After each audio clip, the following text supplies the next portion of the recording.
Yo, yo, yo, yo, what's good? We are back at it for another episode of Savs and Four podcast. Real quick before we get started, I do want to say from all of us on the Savs and Four podcast, we do want to send our prayers to the city of Baltimore for the tragedy that happened this morning. Prayers up to the city of Baltimore. Hope everybody is safe if you're out there listening to us. But I got the whole gang back with us again. We are discussing, it is March Madness in full swing. We had the first two rounds of both the men's and the women's NCAA tournament. A lot of excitement, a lot of games, some parlays missed and some parlays won. So we're going to get started and we're going to shout out the ladies. Shout out to Dave and BT and Dre for holding us down with the NCAA women's coverage. I know it's been some exciting games happening in the NCAA women's tournament. Just looking at the bracket now, you see the one seed get through. You got South Carolina through to the Sweet 16 along with Iowa, and then as well as USC and Texas. So it's some exciting games coming up. State made it through as a third seed to face Stanford. Duke is also in there facing Dave's UConn women. So we got a lot of interesting games. I'm going to kick it off with them. Dave, what result or what game surprised you within the first two rounds of the women's bracket? Was there any games that took you by surprise or games that shouldn't have went the way that they did? So I think maybe just most recently, this Iowa West Virginia game was a little closer than I thought it would be. Everything went to kind of form for the most part. We did have one upset, Middle Tennessee State over Louisville in the first round, and then they lost to LSU in the second round. So not really too many. We did have some five seeds beat some four seeds. We talked about Colorado beating Kansas State, and then also Baylor over Virginia Tech, and old girl that Kitley that tore her ACL before the tournament started. She wasn't able to play for Virginia Tech, so that was something that we kind of just saw moving forward. That if she wasn't able to play, then it was Virginia Tech was not going to be able to make it far. But a lot of things kind of just kind of went to form. I didn't expect South Carolina to be that dominant against North Carolina. We knew that there was obviously a big gap between the teams, but I didn't expect them to win by 47 against them. But overall, everything went to form, and now we're at the point of the tournament where we're getting the matchups that we want. And we got the Sweet 16 in the first region, Oregon State versus Notre Dame, LSU versus UCLA, Colorado versus Iowa,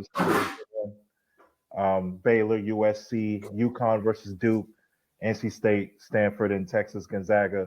We got some good matchups to start off here in the women's game. No doubt. Dre, speaking of, I know there's a lot of news been going around the LSU program. I see they did make it to the Sweet 16, taking out Rice in the first round, and then going up against Middle Tennessee State, who upset Louisville and beat them the second round. But it has been a lot of newsworthy notes coming out of the LSU Tiger program. What is your thoughts on that? Is it becoming a bit of a distraction for LSU as they try to get back to the mountaintop this year? They are going to have to eventually, what everybody's hoping for, another rematch against Iowa in this region. But, there has been a lot of talk around their head coach, Kim Mulkey, and some other details as well. Can you give us a little bit of insight into that? What you think, is that going to cause a slight distraction for them as they try to get their quest back to the NCAA Final Four and possibly the championship game? Maybe it is one of the distractions, but if it's not, something's going on behind the scenes at that program, because you can just tell the first two games since the SEC championship game, LSU just don't look like a championship contender. They barely got by Rice, and they was actually down to half against Middle Tennessee. And when old girl got fouled out in the third quarter, that's when LSU was able to kind of beat LSU for maybe like a quarter and a half. But all the possible contenders in this tournament, they played the worst ball that I've seen so far in this tournament. And you can, like, Kim Mulkey actually called it out. You could tell there's a lot of selfish plays, too many turnovers, and some of these acquisitions like Haley that they got in the offseason still playing inconsistent ball. She still hasn't really shown up where it matters. And they don't have a point guard. So when things get fast paced or things get out of control, they don't know how to get back on track and get their own pace going. So they look really vulnerable right now, but they're still a good team. I honestly think Flajay Johnson has been their best player since probably middle of the SEC tournament. She's been doing it on both sides of offense and defense. She's been able to lock key players up on the other team. But if LSU don't get it together, they can honestly lose this game to UCLA. UCLA played a tough game last night, but they was able to pull it together in the second half, especially my girl Kiki Rice from the area. So I feel like UCLA has the better guard play, and they seem like they more focused in turn. So this could be a dangerous matchup for LSU. Can I ask a question? I was just about to ask y'all that. Go ahead, I think T got a question. What role you think has officiating played in the tournament? Because we saw it in the LSU game and even the Iowa game. There's been huge discrepancies, to put it nicely, in a couple of these games. And it just, like you said, LSU, they're not playing good ball. And even Iowa could have easily gotten beat yesterday. Very fortunate to get away. It seems like that's the matchup that everybody wants, but in my opinion, you said UCLA is definitely a threat to LSU. Can Iowa get upset in the Sweet 16 as well? I think so. I think Colorado is a team that can definitely beat Iowa. From top to bottom, I think what's slept on about them is that they're, for the most part, a very complete team as far as like how they play on offense and defense. This another team that comes from a strong conference, at least a strong conference this year. So I actually have Colorado beating Iowa based on the way that Iowa played against West Virginia.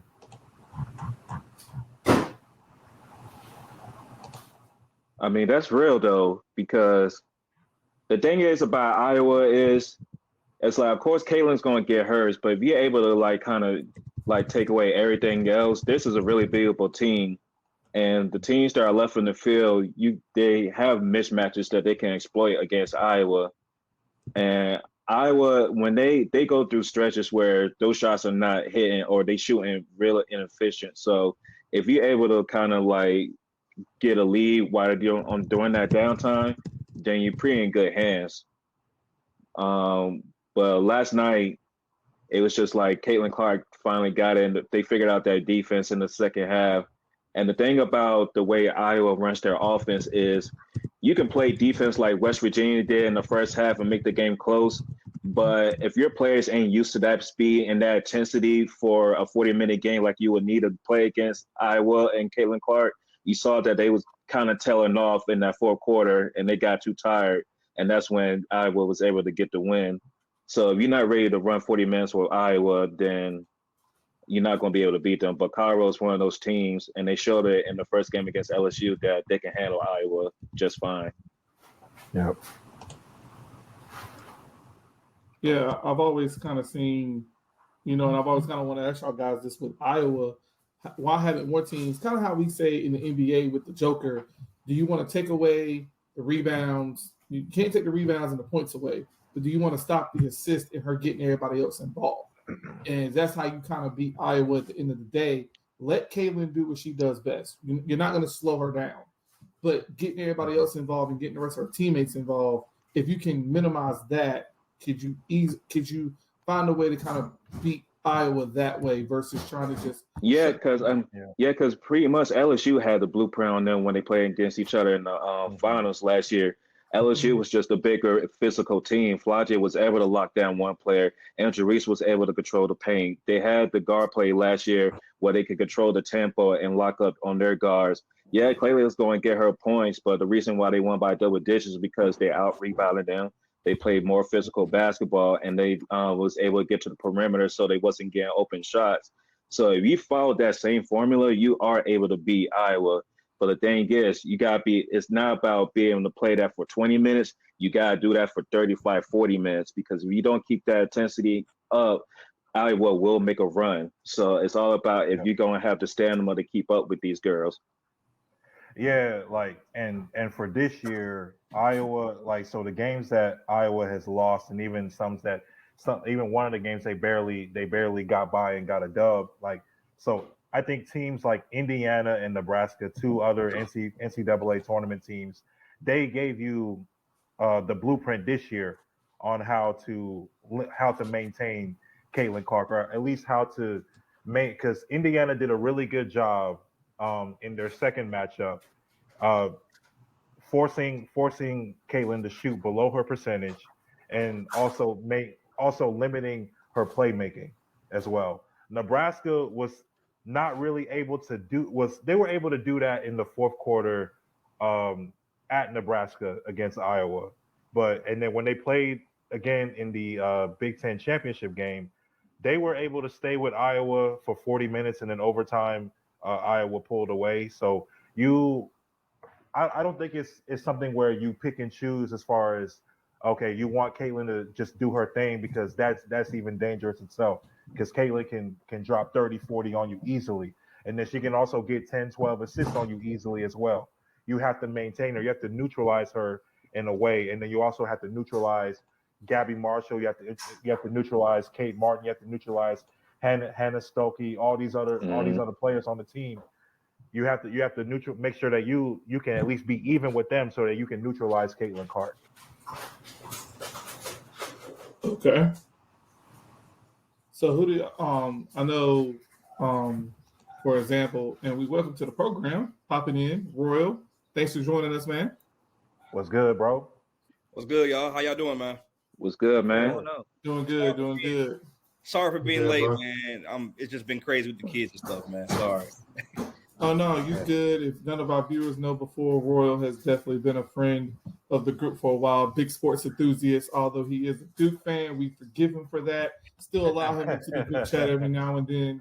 But yeah, we just discussing here real quick the NCAA women's tournament, going over some of these Sweet 16 matchups. I was just about to ask the fellas, who are some of the other contenders that they're looking at? I know USC is playing, I believe, Kansas or Baylor in the Sweet 16. Brad, I'm gonna just stop you right there, because I'm gonna just say this right now.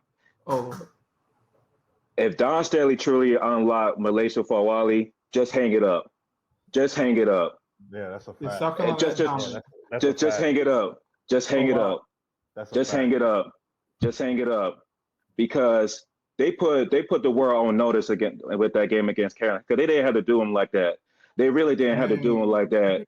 But Malaysia, the way she came at DJ Kelly, she took their whole soul before it was halftime. It was man. If you don't have the guard play to stop South Carolina, don't worry about it. You might make it close, but what I just say about Iowa, think about South Carolina times 2. And then they actually have bigs that can score in the post. So. Mm-hmm. So it's like South Carolina basically has made a statement to where, is there anybody left in this bracket that could even pose a challenge if South Carolina plays like they have against, I know Presbyterian was a 16 seed, but the way they played against the Carolina team that was an 8 seed and just dominated them from start to finish.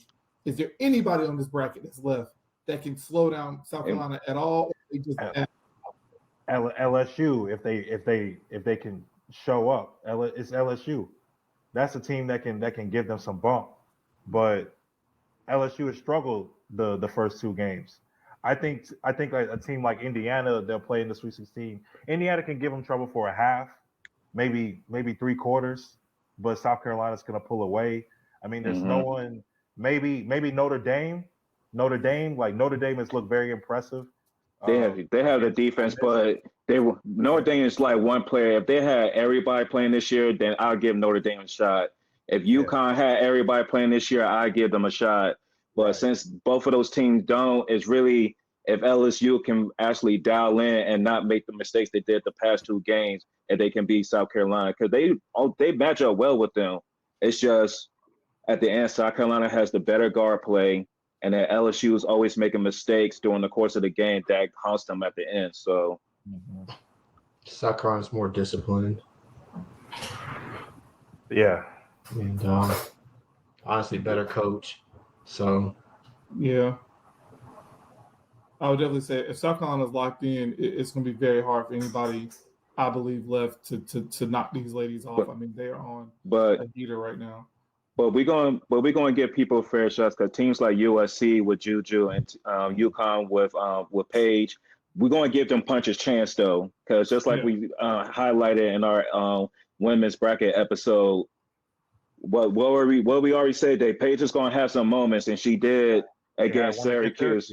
Yep. She actually had 3 because in 3 straight possessions, she had a clutch shot for 2, then went down, stole the ball from Davis, the best player on Syracuse. Then she made a key pass for that 3 that kind of just pretty much sealed the game at the end. So, but that's the type of players you're going to need, and they need to play probably even better than that if you want to go against South Carolina.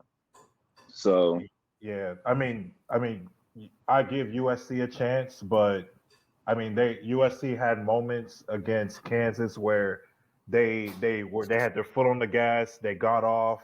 You can't do that against South Carolina. You can't even do that even against Baylor, like moving forward. So that's kind of a concern for me. I think UCLA could possibly give South Carolina problems.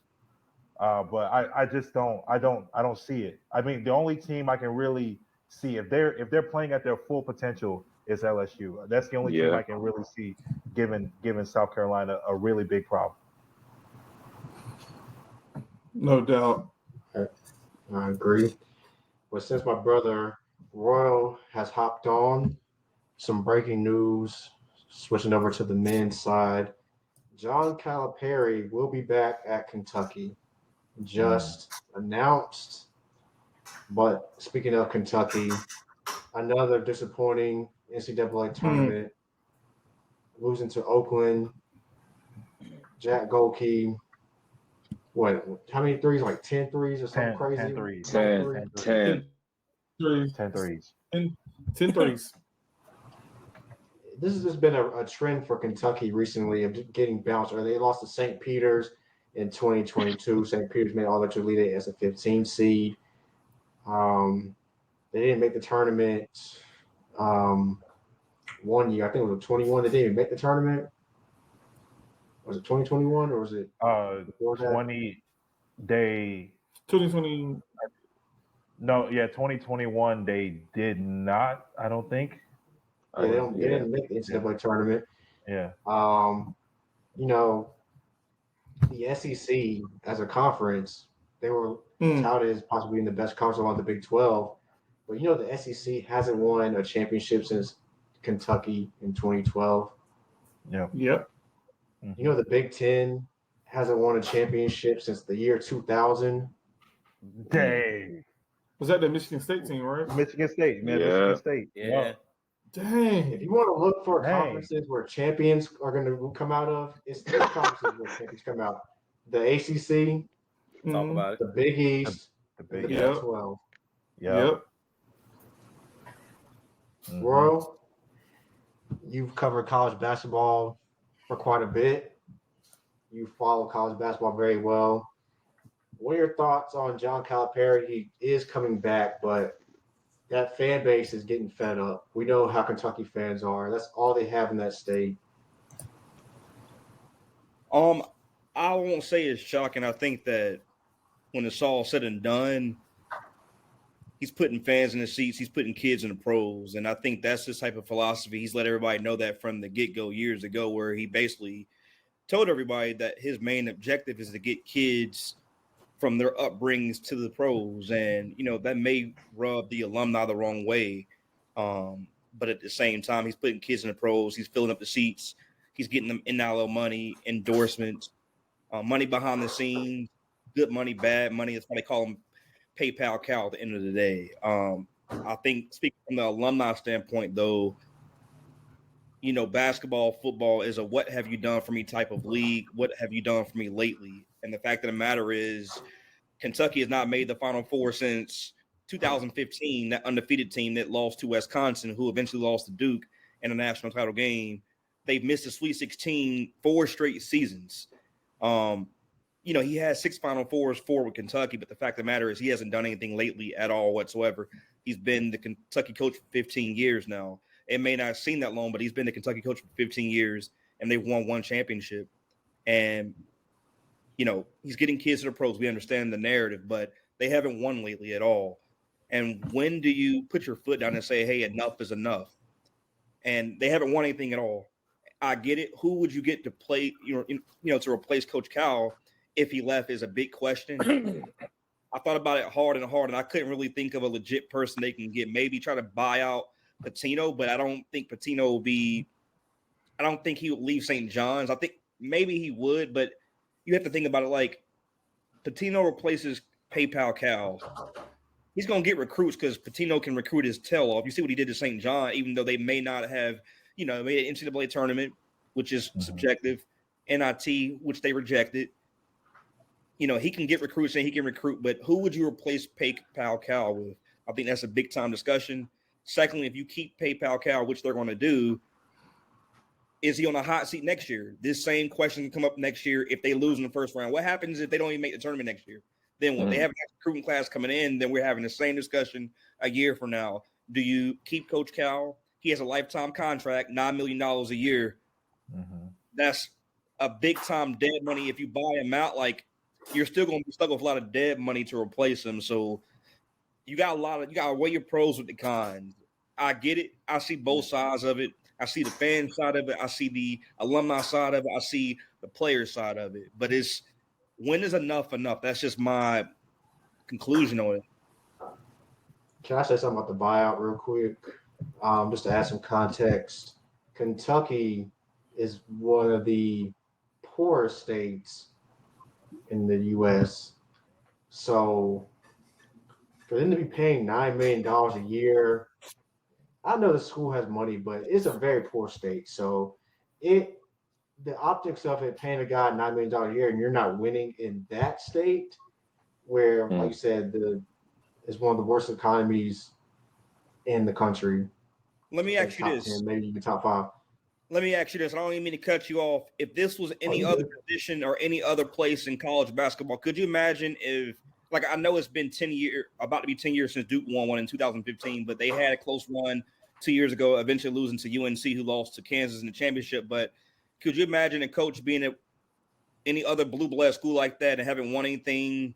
I mean, it's just, we get it. Coach K had 5 championships. I was actually thinking. Had a couple championships. Dan Hurley has 5. I mean, literally, we can keep going on. Kansas, I think Bill Self has 2. Winning one just 2 years ago. I see both sides of it. It's a really, really slippery slope that you go up when you try to replace Coach Cal because it goes back to the original point. Who would you get to replace Coach Cal if he was fired? I honestly don't know. There's no one out there. There's really no definite answer. There's no one out there that has the gravitas of Coach Cal right now that you're going to take a flyer. I'll throw a wild card out there, but it would be risky. But we're just talking basketball IQ, which has been brought up a lot lately. He's a former Kentucky player. A lot of people regard him as one of the smartest players, an NBA champion twice. Rajon Rondo? Rondo. Boy, they would give him so much hell, boy. Yeah. I would love it. Personally. African-American coach at Kentucky. It's the boosters gonna go for that shit though. That's my question. My question. Will the boosters go for that? Yeah, he has a questionable past. As of recently, I think he with his baby mama drama with the gun and being arrested. I get it. They actually had the same conversation on NBA Today the other day with Malika Andrews and Kendrick Perkins, and they were saying that LeBron thought that Rajon would be a great coach, but he doesn't know if Rajon has enough time to do the recruiting and, exactly. Traveling from place to place, raising a family, and he coaches AAU basketball, which is kind of irrelevant because when you talk about AAU versus Kentucky, it's a night and day difference. But it's all about having that time, all about time, in my opinion. Rondo would have to actually go to a smaller school, if you ask me. He'll have to start off in a smaller school and just to see how it's going to build up. If he shows that he has that knowledge for it, if he shows he has that grasp for it, give him about 5 years, and then I would revisit that conversation. I would love it because I'm a Rondo fan, but I just don't see it right now.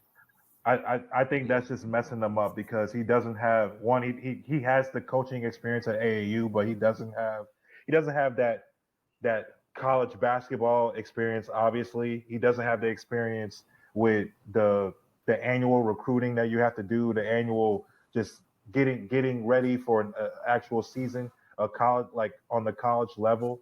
So I think putting him at a program like Kentucky is putting him off at a really bad foot because even look at Juwan Howard now. Juwan Howard literally came off of heart surgery to come back and coach Michigan, and they had a very bad season, and now he's fired, and he's probably not going to get another good look at it for another coaching job, like not immediately, not recently, not immediately, or not for foreseeable future.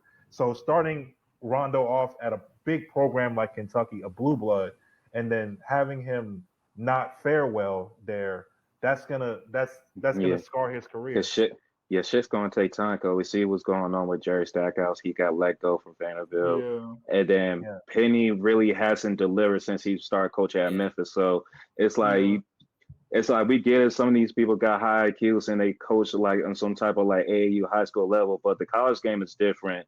The grind's different. So if you're not prepared to make sacrifices on your family and get on these planes to go cross country to recruit, because that's the type of program Kentucky is. You're not just going to recruit like Kentucky and maybe go into Tennessee. You got to probably go all the way to California to pull somebody. You got to go all the way to New York to pull somebody. You got to go to Texas to pull somebody. So you got to go overseas. So if you're not prepared to do that, then you're not going to be the right coach for that program. And that's another reason why I go back to. Oh, my bad. Oh no, I was going to ask Royal because he actually, he talks to John Shire and you talk to Hubert Davis quite a bit for the Juice Network and formerly for Carolina Blitz. So I wanted to ask you, like, with the coaches, like, it's more than coaching. You got to be fundraising. Now you got to have a GM to handle NIL and transfer portal and all this stuff. Mm-hmm. Like, you speak to these coaches a lot. How hard is it with all the changes in college sports lately to be a coach? Good question. At Blue Blood. So I heard something recently that I have my thoughts on it. I don't completely agree with it. And I think it's a lot of politics behind it. They had a special on ESPN, I think 2 weeks ago with Coach Roy Williams and Coach K. They were at the Greensboro Coliseum.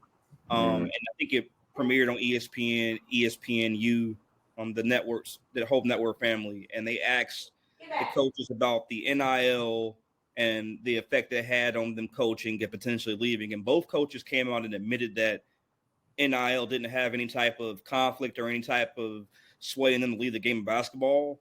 I completely disagree.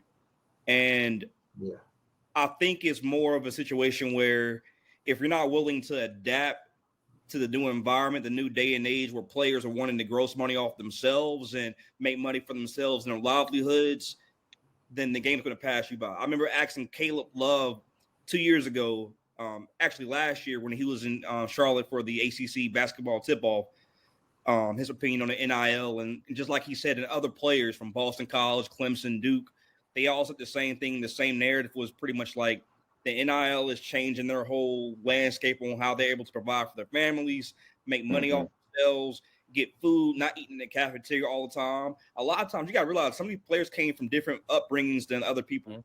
Everybody doesn't have a mate like that at all. And just to hear the emotion and the sentiment from these players, the NIL means a lot to them. They're able to send money back home for their families.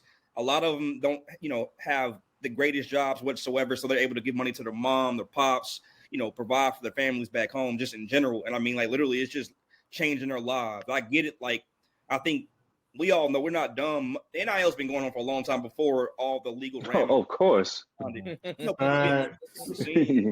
been going on for years and years and years, but the players in general they love it, man. And I wish that we had these type of opportunities when we were in school, man. Because I mean, like literally, like it's changing the game. Now you got high school athletes all over the country able to make money off themselves, man. It's changing their lives, and I'm for it. I'm for it completely, man. Yeah, and just following on Royal's point there, like just going back to the time before NIL, I'll tell you guys this story.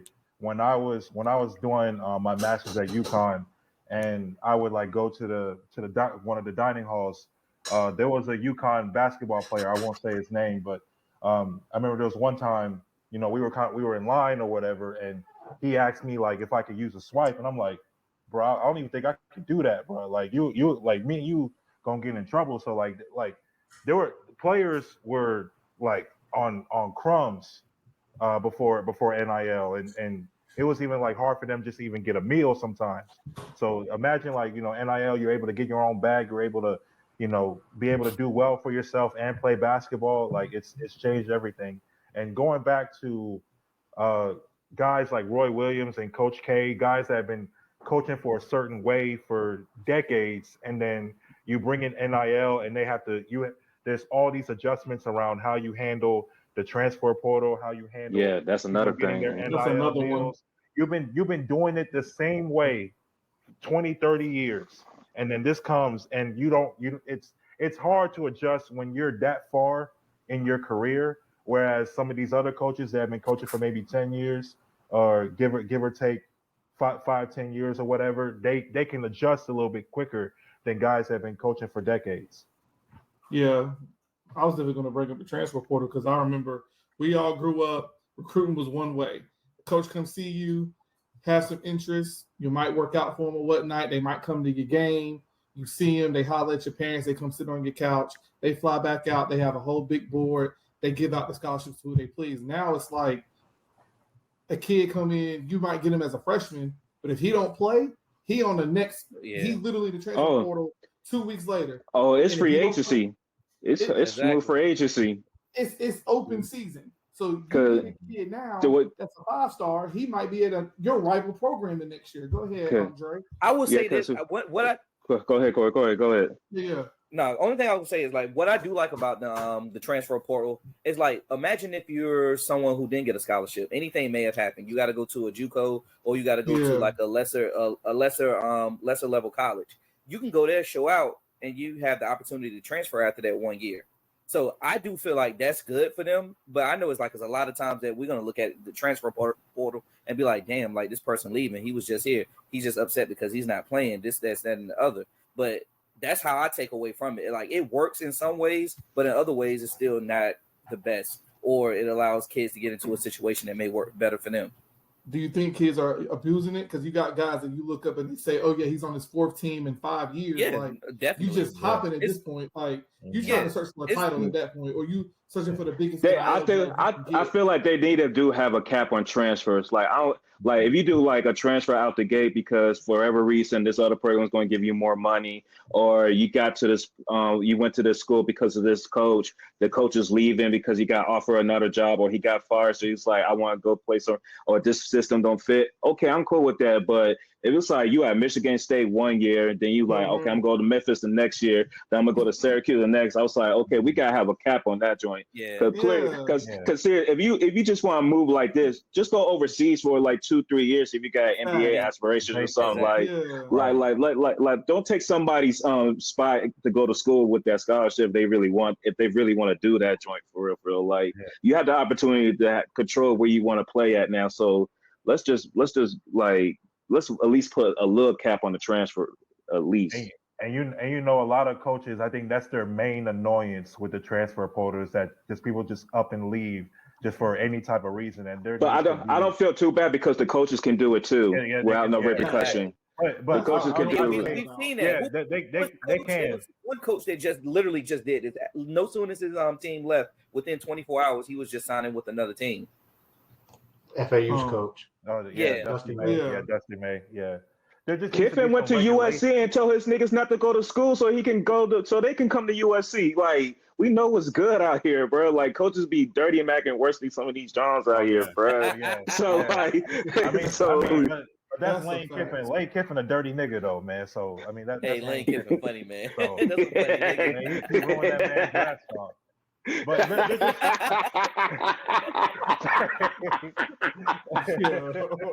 hey, but my point is just that there just needs to be some regulation. There needs to be some justification on why you're transferring. Like, if you're transferring because you want to follow a coach or because you want to be close to home or whatever, justify that. Like, justify why you're leaving. I agree. That's my biggest gripe. Is just justify why you're leaving. Regulations in college sports. They about to expand it. They about to expand this 64 field to like 112 out this bitch, man. Fuck a regulation, bro. They might as well just give out participation trophies and let everybody participate at this point. Nah, hell no, bro. Make the school give the old school type of compensation. Nah. The NCAA about to turn into the TBT, bro. On everything. Everybody get one game. If you lose, you're done. Hey, you keep playing till the last team stands, bro. Hey, Roy, you think the parlay right now? Wait till you get a 1 versus 96 matchup on your bracket. Nah, bro. Hey, kid. Point spread is -75. Are they going to get it or not? A team like, let's say Pepperdine, for example, that's like 16-14 or some shit, and they in the no, bro, and you ain't play nobody. And you ain't play nobody, and you got your ass smacked. They're gonna play. It's gonna be the 35th versus 75th seed. Old Domain versus Pepperdine. Dave, we gonna get this shit cracking, baby. I don't want to see no. We're gonna get this shit cracking, Dave. No, I don't want to see no damn UC Santa Cruz who's like 10. Nah, bro, I gotta make my 75 game parlay, fam. Let me cook. No. Let me cook, bro. I need that 10 for meal to stretch, bro. I need my 10 to meal to stretch, man. Yo, you can open up the door and have a Final Four consisting of a 25 seed, a 1 seed, a 74 seed who made a miracle run, and an 18 seed for no reason in the Final Four. Bro, you already know. I'm Nicole State going all the way, baby. There we go. Nicole State gonna make it. Nicole State. Oh man! All right. Let's reel it back in a little bit. So Dave, just get back to my original point real quick before we switch up. Yeah, like, because we was talking about Rondo and everything. That's why I was making that point about him going to a lesser school just to start out so he can have the opportunity to get that experience in. Because me and Dre, we went to UNCG. We seen it before. Wes Miller came in and took over UNCG. He got them to the tournament once or twice, if I'm not mistaken, and now he's at Cincinnati. Cincinnati, I'm not going to sit here and lie and say that they're doing the best right now, but they're actually playing right now in the NIT tournament. So he's doing something for that school. He's actually getting them some wins, and they're going to. They look better.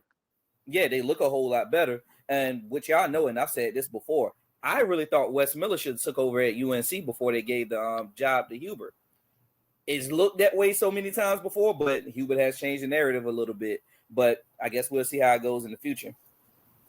Yeah, we've seen it with other coaches too. I mean, look at Shaka Smart. Shaka Smart started off with VCU, and then he got the opportunity to go other places. So I think the same thing as Corey. You know, I think Rondo needs to start off at like a lesser program, build his way up, get those couple of years, and Nicole State get cracking. and then he can get his run at going to a true blue blood program. Like they need to drop the March Madness game. I need it.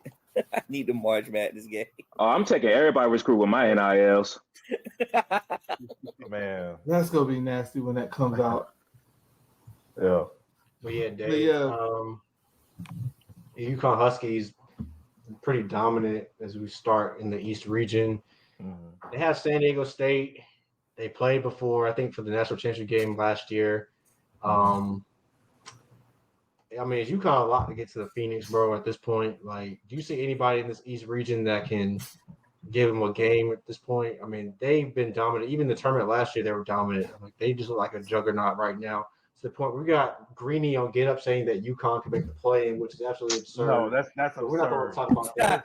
That is absurd. Stop That it. is absurd, bro. Stop Dude, it. that's man. Stop No, it. that man. Nah, no. But to answer your question, okay, so I'm not gonna say it's a lot just because I respect San Diego State a lot. I respect their guard play. You know, guys like Trammell. I think his name Jay Ladee, who's been like balling out lately for that team.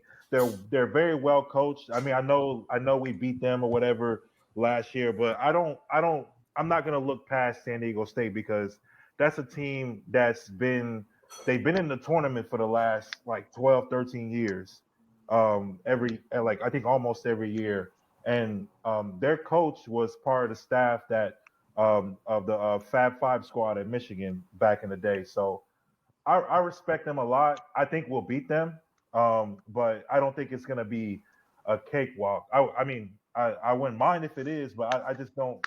I just won't look past them. And then a team like if we get to the Elite Eight, a team like Iowa State, you know, is kind of, you know, they play, you know, like one of those like really good defense, like teams on defense. They do have their times where they have their scoring droughts as well. But UConn also, we have our times in which we have some scoring droughts, but we also play really good defense as well to make up for it. So I'm not looking past any of these teams, even Illinois with Terrence Shannon Jr. and the big man, the light skinned dude, Coleman. Yeah. So I think Illinois presents a good matchup as well. I just think UConn is just more complete than any of these teams that are left. Real quick. Royal has to hop off, so I'm gonna ask him a quick question, and we're gonna get back to the topic at hand. Friday night, Royal, Duke, Houston. Who you got? I'm not gonna make a pick yet, man, but I'll tell you this: this will be definitely the toughest matchup for Duke all season, just because from a physicality aspect. This is one of the physical and most veteran teams they're gonna play all year. They have 23, 24, and 25-year-olds on this squad. All Shed is definitely a problem just from a physicality standpoint. He's able to attack the lane. He has a perimeter game. He has a nice, crafty handle. Can get to the lane at will. Plays defense. He's able to dictate tempo, which in March Madness, March is about guard play. They have guards. They have a shooter in Sharp who is dominant from the perimeter also. They have big guys who are able to cause a physical interior presence.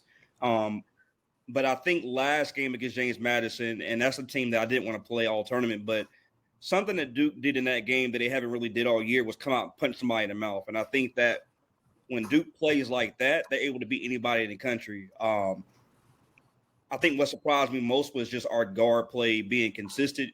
Jared McCain, whether you agree with his, painting his nails or off-court antics, which really doesn't really decide basketball. That's stuff for another day. He's a problem on the court. He has that dog mentality, and it's just something that Duke's been missing is having that dog, and they showed it against James Madison. Cal Filipowski has to play like a dog in the interior because they're going to go after him. My only concern is if Cal Filipowski gets in foul trouble, they have to go to Ryan Young and Sean Stewart, other suspects where you have to, step up. It's that next man mentality. Jeremy Roach, 4-year senior. It's your time to shine, man. Like, you've been here before. You've been to a Final Four. You know what it takes to get to the promised land. Tyrese Proctor from the perimeter, able to dictate tempo. It starts on the defensive end, but you got to come out and punch Houston in the mouth. They're playing in the state of Texas. The fans are going to be loud and crazy. Like, it's going to be a home game for Houston. You might as well go ahead and put it on the record. Duke's a 4.5 underdog, but like Quinn Cook said back in 2015, Duke is never the underdog. So just have that mentality, come out and fight. It's going to be a heck of a game, and I definitely think it's going to be one of the best games of the weekend. If Duke gets past Houston, watch out. I'll tell you right now, if Duke gets past Houston, this team reminds me a lot of that 2010 team where you didn't really necessarily have a prototypical center. Like they had Brian Zubak, Nolan Smith, Kyle Singler. It was just kind of like an unorthodox team. And this team reminds me a lot of that team. But like I said, Sweet 16, you better bring it, man. Like it is every team you play from here on out is trying to win a national championship, man. It's nothing but physicality, guard play, coaching. That's what it all results down to. So it's going to be a heck of a game. It's going to be a big time game, I really think, man. But Houston's no joke, man. I watched a lot of their games this year, but they do go through a lot of droughts where they don't score. And if you don't score against Duke, that could cause problems. But it's going to be a game, man. It's going to be a good game. Look, man, I wouldn't have faith in Roach though, man. Don't have no faith in Roach, bro. Just give that hope to somebody else. Don't take that stock away, man. I see enough of it. I see enough, man. I say though, if Duke beats Roach, Houston, not him. If Duke beats Houston, they're going to the Final Four because I think Duke can. They're gonna beat Marquette. Or Marquette, yeah. They can beat. Hey, yeah. Don't sleep on Marquette, man. Marquette's one of those type of teams where they well coached from Shaka. They got guard play. They got a guard that averages like a double-double, like 20 points and 10 assists. Kolek, I think. Kolek, yeah. But like I said, I don't like to pass nobody. Like, hey, trust me. Look, Dave, don't sleep on Shaka, man. This is not Texas Shaka, man. That man left that program and got one of these. He got one of these when he left Texas, Dave. He left Texas and got one of these, man. Don't sleep on Shaka, man. Respect the board Shaka got, bro. Respect the board. I know it's Big East. Hey, man, but you gotta respect the board. You gotta respect the board. David's looking at that board like we played Marquette. We played Marquette 3 times and whooped their ass 3 times. Them boys. Okay. They pussy. That's good. But y'all not playing them right now. This ain't about y'all. We already discussed y'all. We talking about if they guys see Duke. That's what we worry about. Worry about that. What's up? That would be a good matchup. That would be a good matchup for sure. Yeah. Well, I know you got to go, man. We appreciate you hopping on. Hey, fellas, y'all be safe, man. Get those parlays, man. Get those parlays in. Get that money, man. Hey, God bless the parlays, Royal. God bless the parlays. Always bless the parlays. You should have said always bless the parlays. I just lost one. Filipowski screwed. We didn't bless the parlay in time. My bad. We didn't bless the parlay in time. Y'all ain't blessed me in time. Y'all gotta get me in time. Coming soon. Hey, fellas, y'all be safe, man. God bless, man. All right, brother. All right, bro.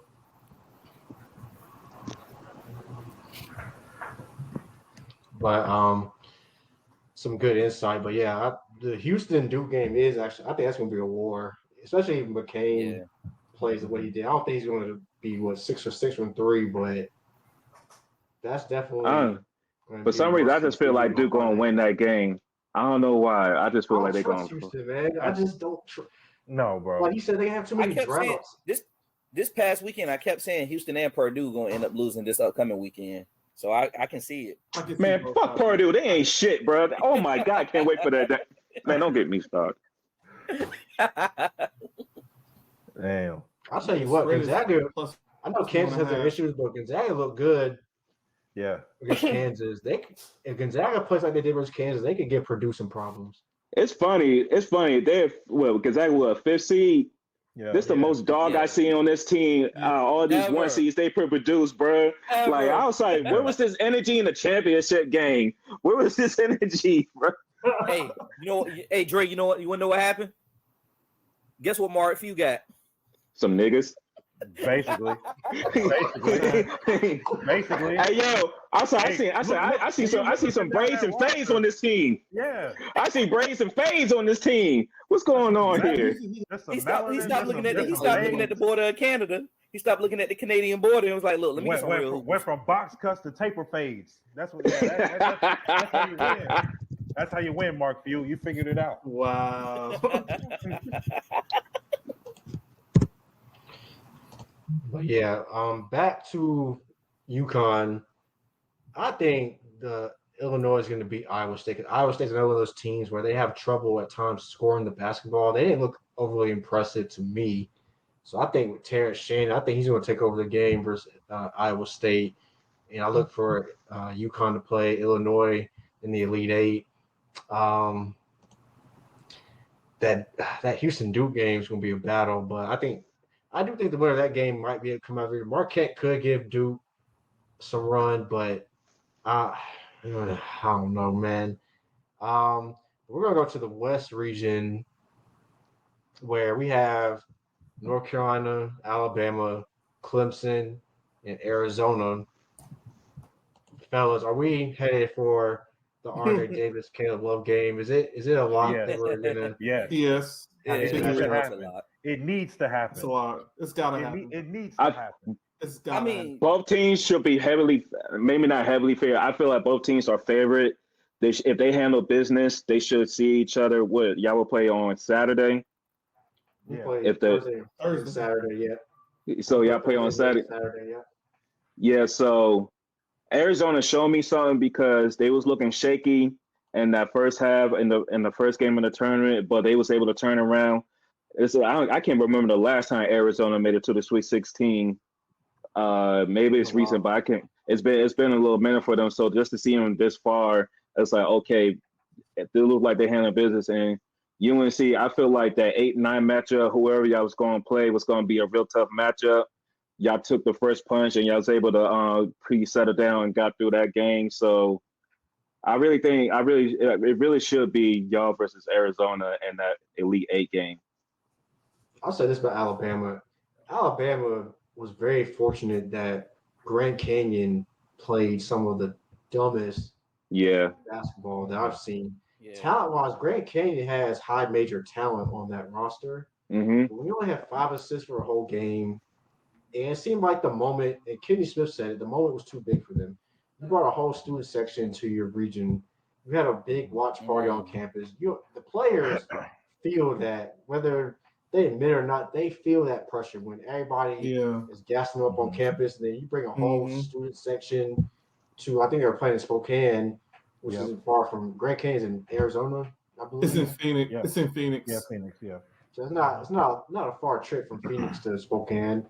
I feel like the moment was too big because it's been their first time getting to a Sweet 16. Grand Canyon is actually, I think, a relatively new school. They've only been D1 for not that long. So I think the moment, I think they played Alabama in the 7-game series. They win 3, possibly they win the series, but it's a tournament of one and done, and the moment was too big. That's why they say a tournament is one of the best sporting events in all sports because it's only one game and the pressure can get to you in that one game. And I think Grand Canyon, they had the lead. I think they might have been the better team, but they just didn't execute.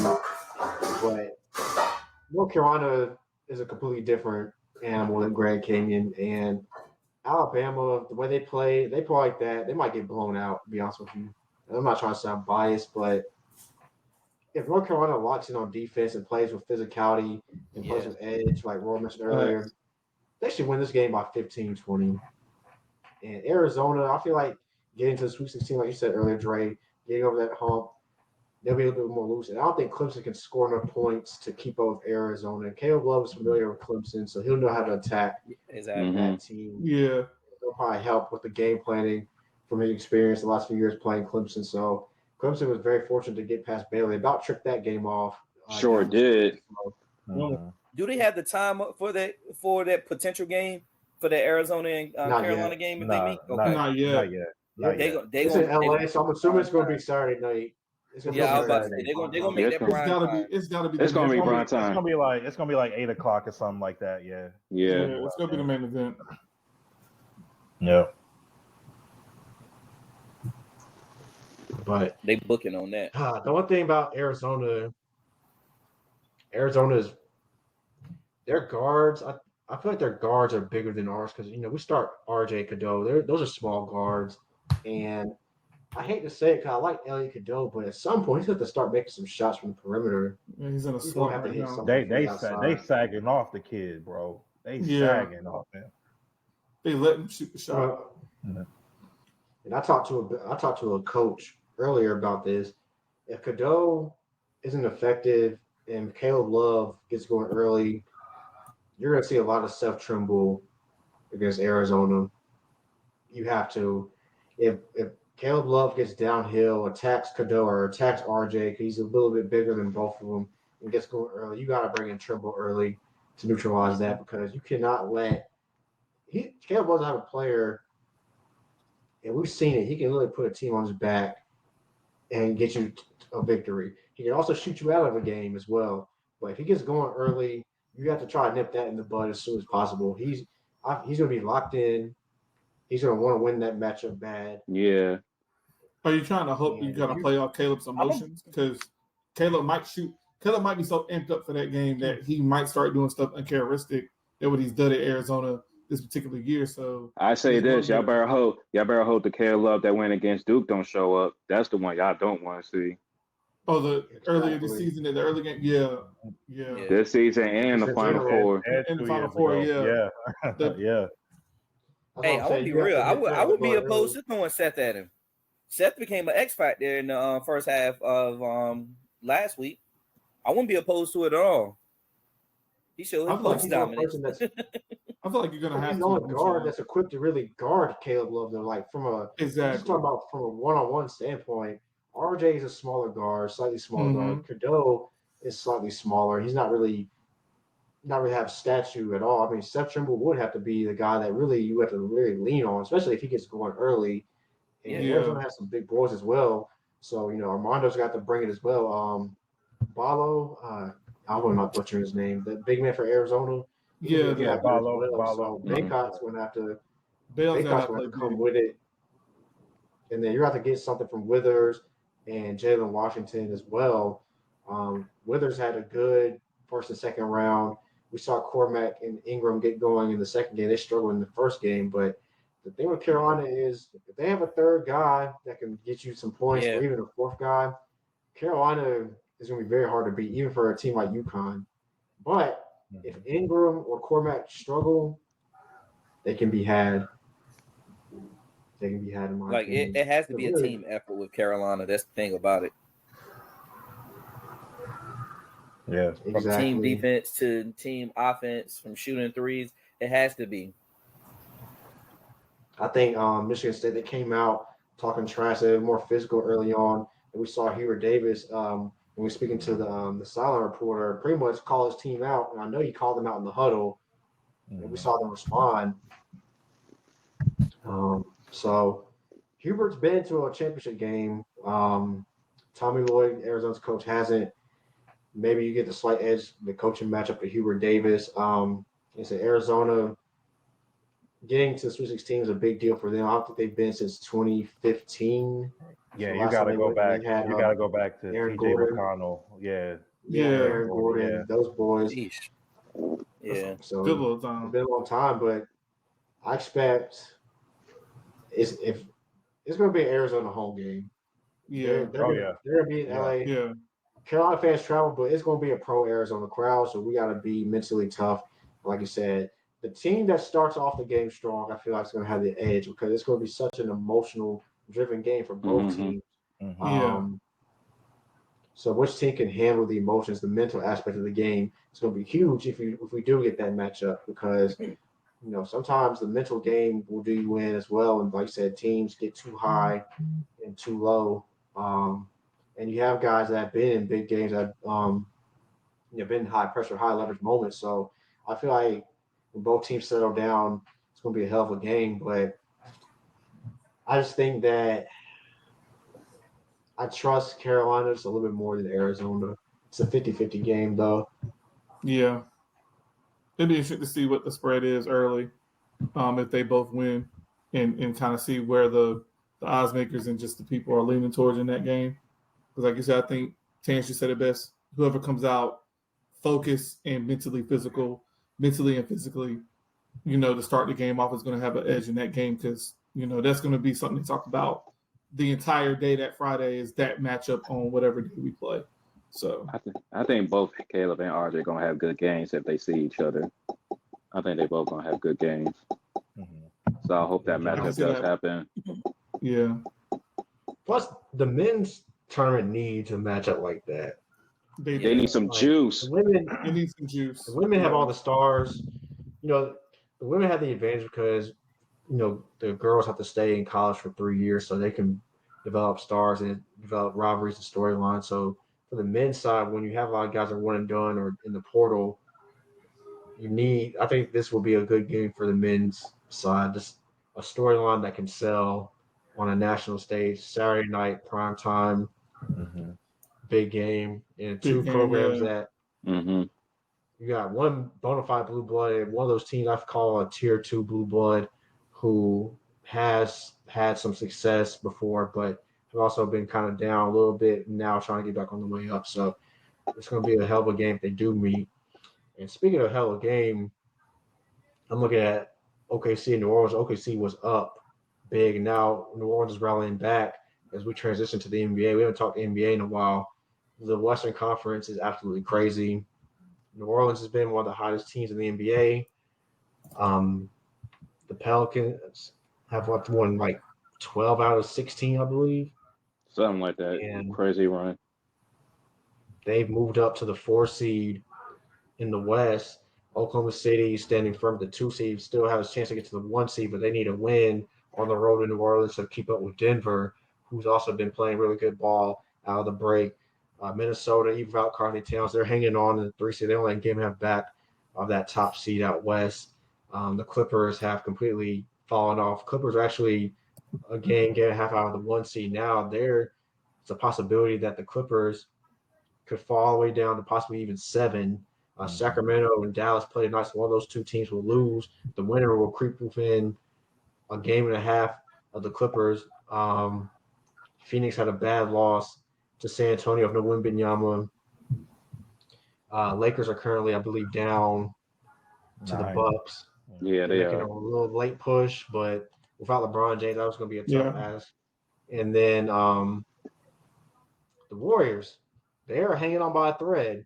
The Houston Rockets. Yep. 9-1. Hottest team in the NBA. Their last 10. Yeah, Jalen Green's been knocking chicks up and got families. That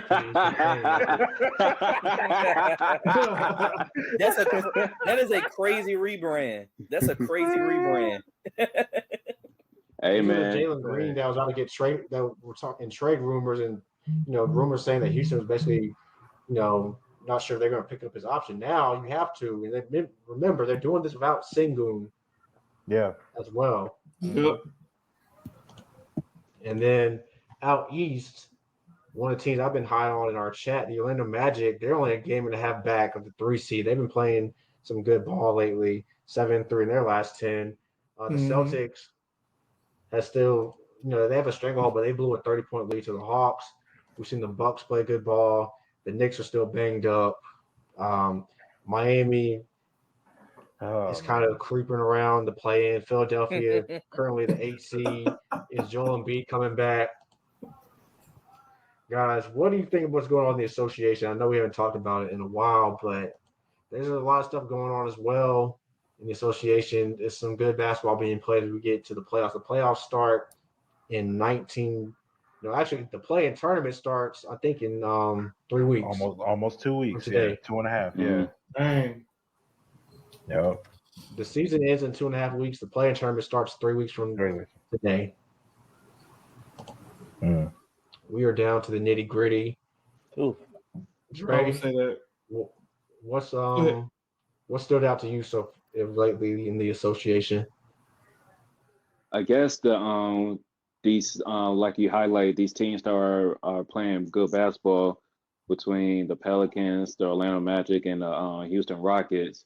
Everybody's been kind of focusing in on like LeBron, the Lakers, Steph, and the Warriors, the Celtics, the Bucks, and I guess the Phoenix Suns. But you still got and the Nuggets, of course. But these teams kind of proving some people wrong. We know Zion got criticized at the East season tournament by the likes of like ESPN, Stephen A. Smith, and I'm pretty sure some other sports shows talk about like how his weight, he was still looking kind of out of shape.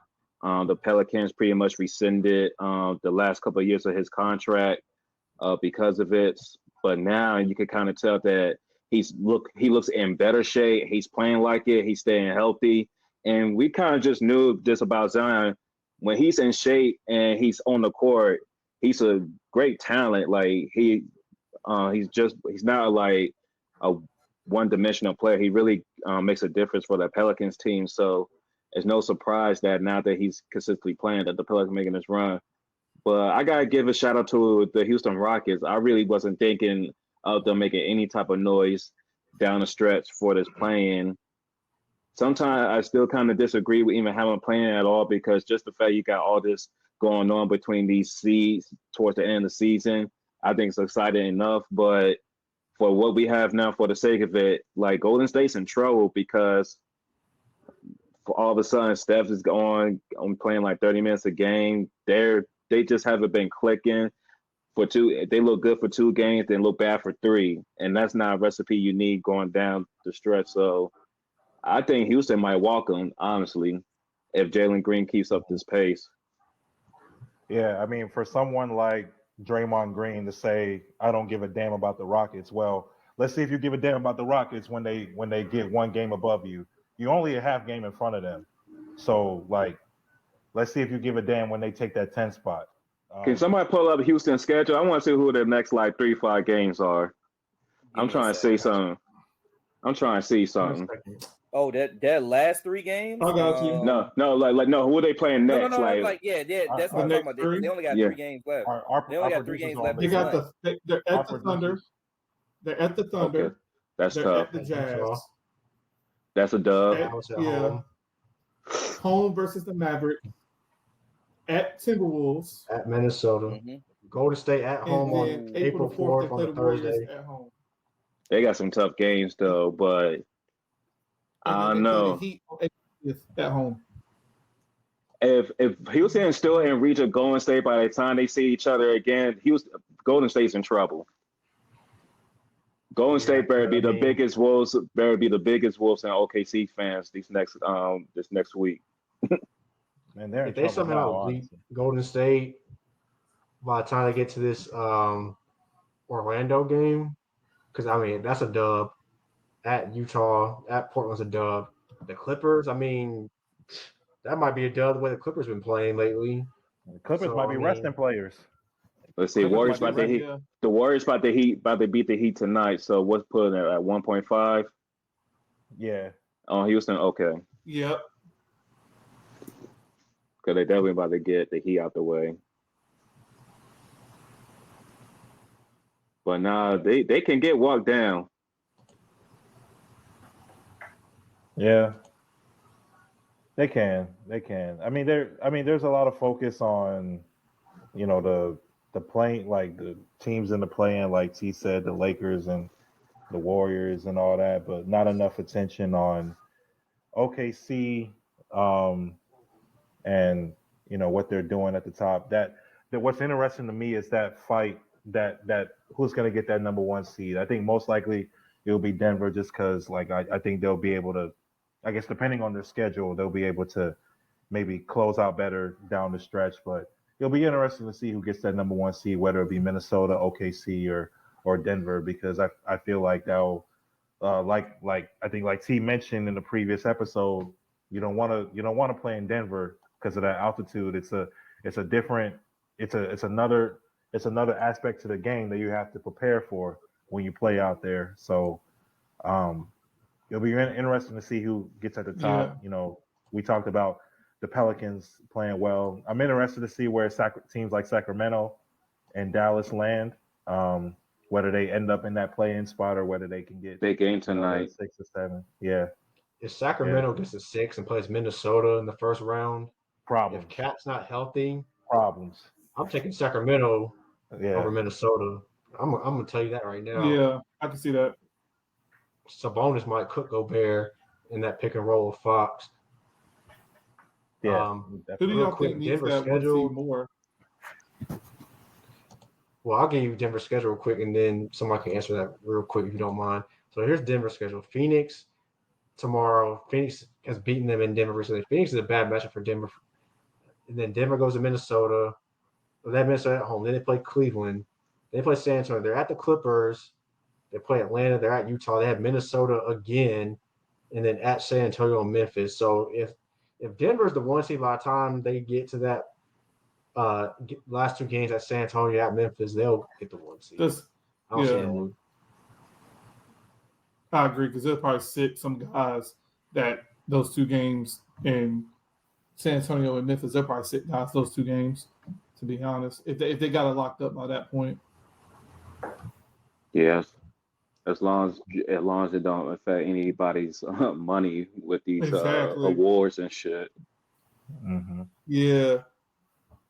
I was just going to ask between, we know why Denver would want the 1 seed. I was just asking between if Oklahoma City or Minnesota can catch Denver, who you think out of those two young teams needs the 1 seed more if they could possibly get it?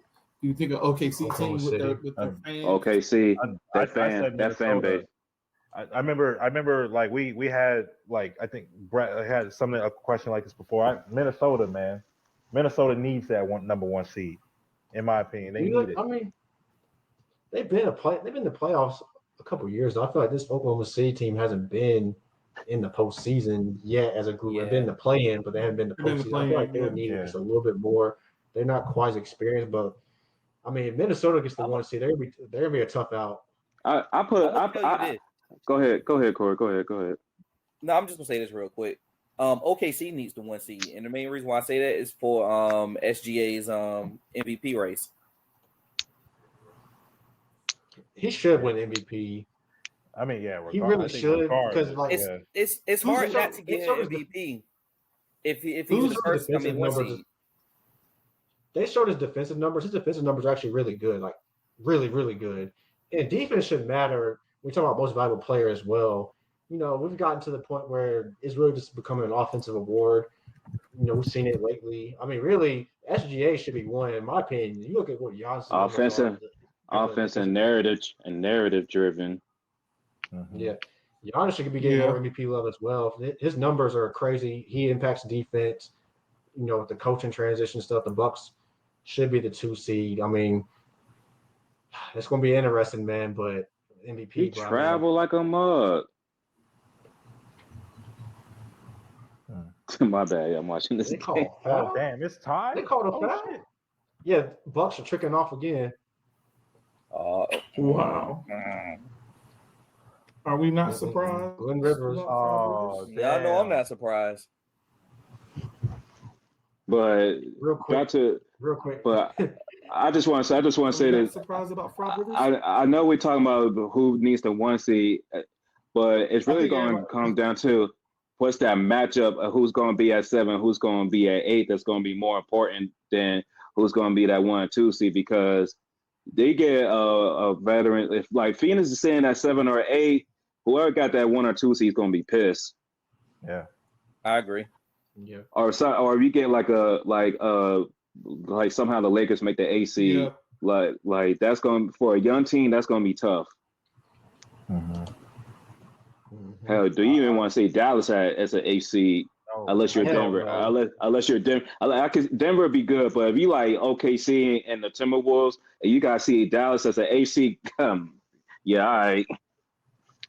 I think honestly, regardless, no matter if you're 1, 2, 3, you're gonna be pissed on who you see at 6, 7, and 8. So like, we'll just say this: in the West, you can't hide from nobody. You're hiding from nobody in the West. Yeah, you really are. They were talking about.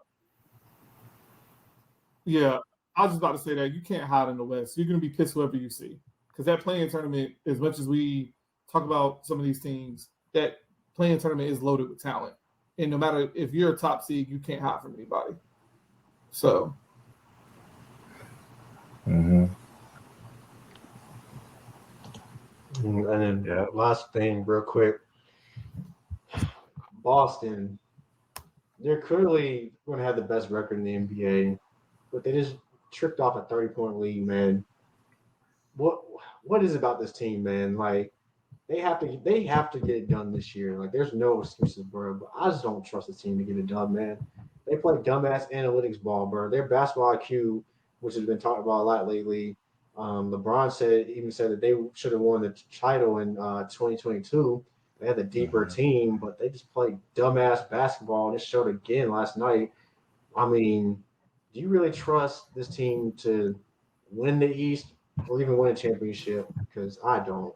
What do you guys think, man? Boston is probably the most team you will bet against any contending team of any sport. Like, if you talk about the disparity from where they are compared to the second team in the East or any team in the West, the gap that they have, Like, will you put money against how many times would you bet against the Chiefs with money on the line? How many times would you bet against like the top hockey NHL team with money on the line? How many times will you bet against Messi with money on the line? Not too often, right? But best believe a lot of motherfuckers will bet their house against the Celtics because you just know somehow, some way they gonna fold like a lawn chair, bro. And and there's some people will say, you know, this is just a blip. No, it's just one of those head scratcher games. It's an 82 game season. No, trends. You keep certain trends carry on to the playoffs, and the fact that you gave up a 30-point game, no, this is not good. So just provide context for those, like for our viewers and listeners. So that game against Atlanta last night, Atlanta shot 50% from three, Boston shot 29% from three, and Atlanta shot 68% from the free throw line. Boston shot 58% from the free throw line. Atlanta shot 59% from the free throw line. Can nobody hit a free throw? But I think it just goes back to how Boston just runs their offense and just they don't have a good coach. I'm gonna just say it. They don't have a good coach. They should have got something. It comes out to that, and why they don't have a good coach? They're just jacking up a lot of threes, and they're not going to change. Do you think they get rid of Missoula if they don't get to the finals this year? Is he gone? Does that solve the problem? Because what else can you really do? You got these guys on a massive contract. I was about to say that's literally the only way they don't solve the problem. It don't solve the problem. It's the only move they can make right now is the head coach. What other move can you really make? You just signed Porzingis. Honestly, you gotta get. I get rid of whoever. I get rid of Brad, coach, whoever's keeping them with the same fucking playing style that they had with Udoka. They need to get that motherfucker out the building. Brad Stevens. So there it goes. Like he needs to go with him.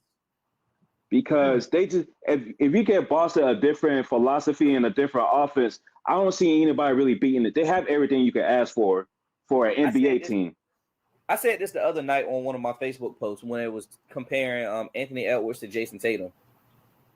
If they had a different philosophy, or if you was to put Jason Tatum on a different team and it was actually his team, you would be seeing a different result in a lot of these games. And I may not even be the biggest Jason Tatum fan, but I know that he's supposed to be taking over a lot of these games, and we've seen the trend of it throughout the years. He'll start off very hot in the first two quarters. Third quarter, he's completely cold. By the fourth quarter gets here, he's nowhere to be found. It's the philosophy that they're playing. This you go, I go type game that they're playing. It doesn't allow your players to stay hot the entire game. Like you can have a hot player for the first half, but then the second half comes out, he's not taking any shots. He's playing the B role to the cold player because you want the cold player to get warm. And that's what allows them to fall into these traps of giving up 30-point leads.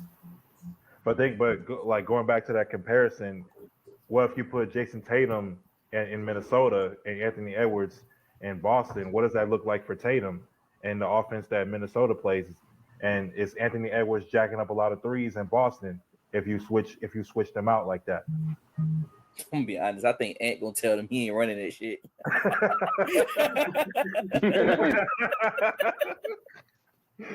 I think Ant goes straight up saying, "Man, hell no."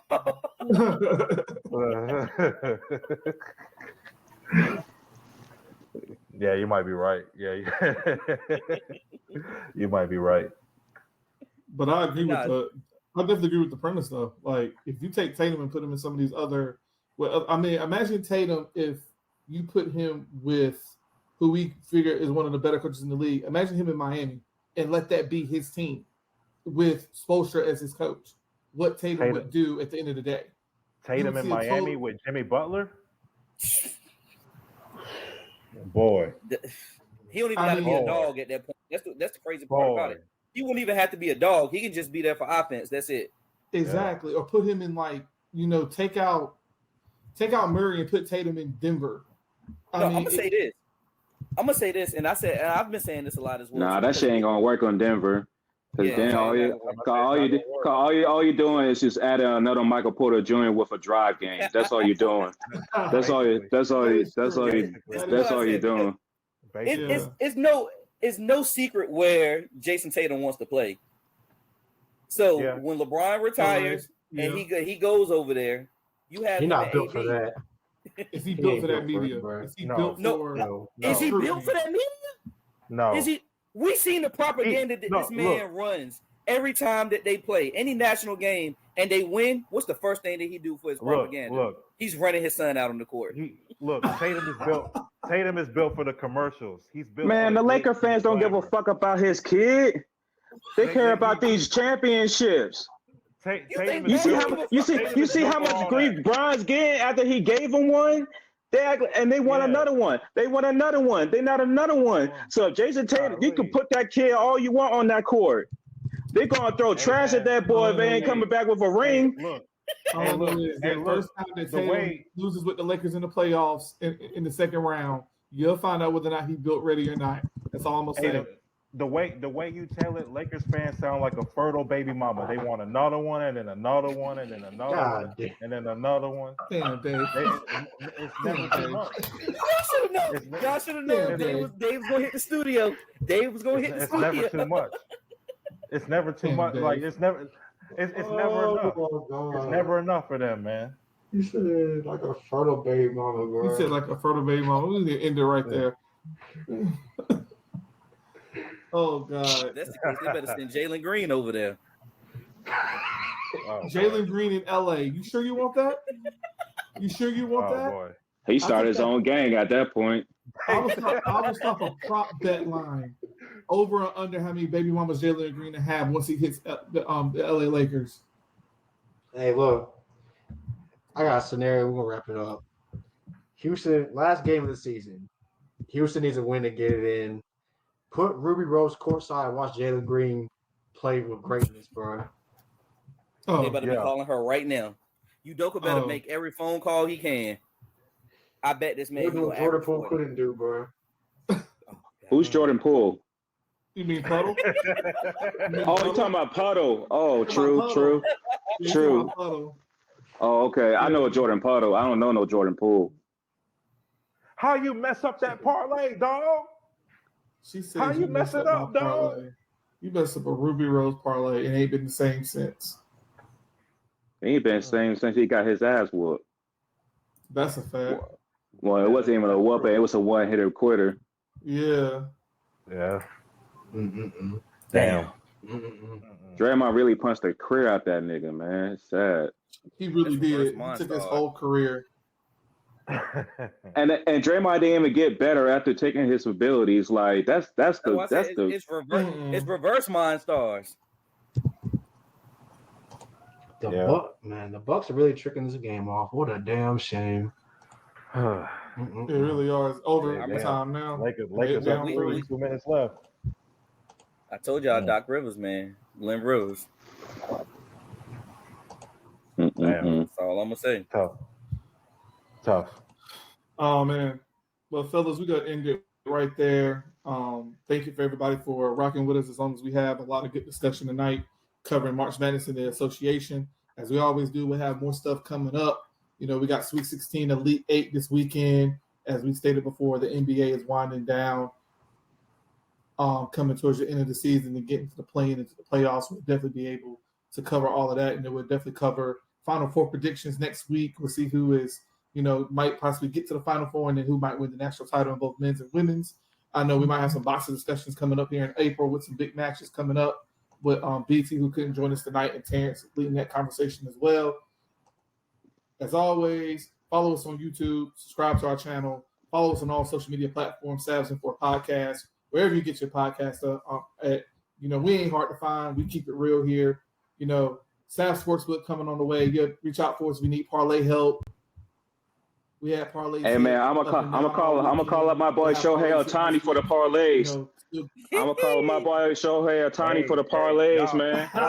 Y'all fellas, him and his interpreter. Him and the interpreter. All the apps, y'all need to teach the interpreter how to teach the folks. Get Shohei, man. Come on, man. I'm gonna ask Shohei. I'm gonna ask Shohei what the parlays looking like, man. Hey, all I gotta say, man, if you get Shohei with the parlays, don't say it in Japanese. He won't listen to you. He didn't listen to me when I told him to get out of LA. So don't say it to Jeff. Don't say it to Jeff. Oh Lord. And on that, folks, man, we thank you for rocking with us. We are out. Hey, no, shout out my boy Oscar, man. We took a break from March Madness, went to see the Carolina Hurricanes, Washington Capitals. Great game. Capitals won the shootout, took a break. More content like that as we gonna keep going to these games and everything. More content on the way. Sass for Sportsbook, we've been teasing it. It might come on the way. We need these fellas to, show everybody what's up with these parlays. But hey, appreciate everyone that subscribed, everyone that's following us, man. We appreciate the love. Thanks. Let us know how we doing. Let us know let us know your thoughts as well in the comments Share with section. your friends, family. Appreciate y'all. Yeah, we got more content. We got share, rant corners subscribe. coming on the way soon as well. We'll have some rant corners coming up. Me and Corey might have some other special content coming out y'all way as well. So just lock in with us on social media. You'll know what we pop up at, what we might be doing. Yes, sir. And we are out of here.